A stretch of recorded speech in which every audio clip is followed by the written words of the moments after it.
در دوران استقلالیت اون به سر میبریم و خیلی شاد هستیم که چنین یک سروری مهربان و دانا و بریسکو به پای قدم داریم.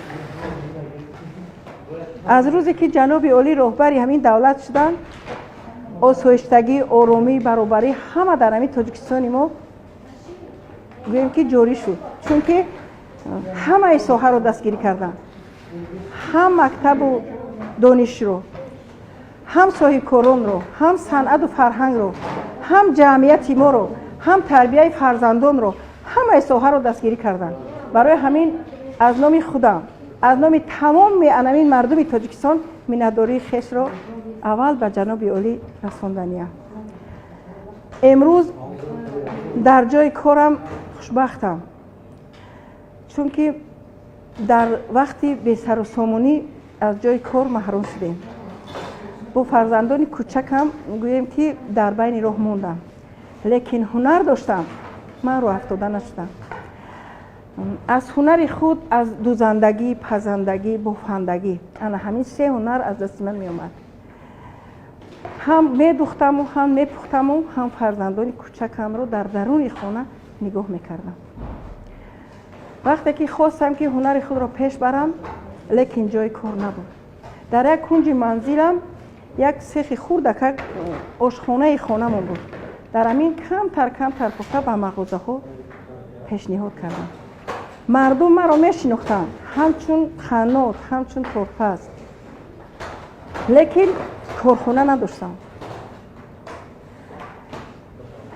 طلبات مردم که زیاد شد، من مجبور شدم که یک جا رو اجاره گرفته فعالیت خود رو وسیع کنم.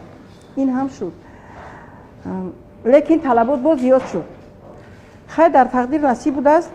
انمی کارخانه‌ای که حاضر شما میبینید یک مغازه‌ای قریب که از بین رفته ناحیه به حساب میره. همین رو خریداری کرده، اول یک قسمش رو شدم. مردم طلب کردن که اپای نوبت شما جای نشست ندارید که ما از همین شیرینی‌های شما خورده بهره بریم. من باز در پیش خود مقصد گذاشتم که باید جای نشست داشته باشم. جای نشست را تیار کردم. کارگران زیاد، جوان پسران، بانوهای جوان، زنهایی که در خانه میشینند، یگان هنر ندارند که تا که یک سطح زندگی خود را پیش برند، آنها مراجعت کردند. در بالای کارخانه مرکز آموزشی قنادی شیرینی‌های نوبت با اون مقصد نوشتم که هر کسی خواهشمند است مرحمت اومده آموزش گرفته، خواهد در کارخانه ما، نخواهد در کجایی که باشد از همین هنر آموخته‌اش کمی هم باشد زندگی خود را پیش برد. امروز شاگردان زیادی را تیار کرده ایستادم.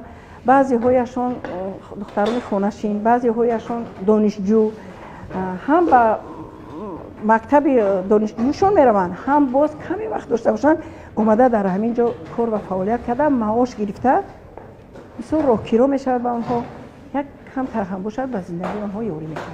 شیرینی زندگی را در همین میبینم که انا وقتی که آدم هنر داره و در جمعیت یک شخصی بهترینه، صاحب عزت، صاحب نون، صاحب جای کار، با چند نفر دیگه ایوای بهره میبره. امروز فرزندام همه خوندن، همه صاحب معلومات عالی هستند. در خطر فرزندام من فرزندای دیگران را من در برم شاگرد گرفتم. خوشبختی همیا، پیشروی همیا برای من فخره. من فخر میکنم. ای هنری داشتم، ای آموزاندم، ای همه چیز من خرسندم. آرزو دارم و خواهش دارم و درخواست میکنم ای تمام مادرها، دختراشونه، همشه دختنه، پختنه، مناسبت خوبه، انا تمام چیز زندگی را اول در امتحان خاندان خودشون گذرانده فرزنداشون در زندگی تیار کنن، بعد به خانه امید گسیلشون کنن. خواهش دارم، التماس میکنم، همچون مادر، همچون صاحب کار، نمیخواهم که بانوهای جوان قدم اولین در زندگی مونن عذابشون چی سر شود. اگر در زندگی دخترها هنرمند باشن، مهربان باشن، تمامی کار اقلا 50% شب بتونن، 50% گشت در خانه شما یاد میگیرن، ҳами ёдгирифтагишона дар зиндагӣ истифода баранд. ҳамон ҷувонмарде ки як муҳаббаташ як хонадоршавӣ бошад, чанд муҳаббати дигаи ӯ ай ҳисоби хӯроки нағз пухтанаш, меҳрубониш, тозагиш, рост қавлиш, ай ҳамаи ҳамин дарахти муҳаббати зиндагиш зиёд мешавад. дар зиндагӣ камбудӣ намешавад.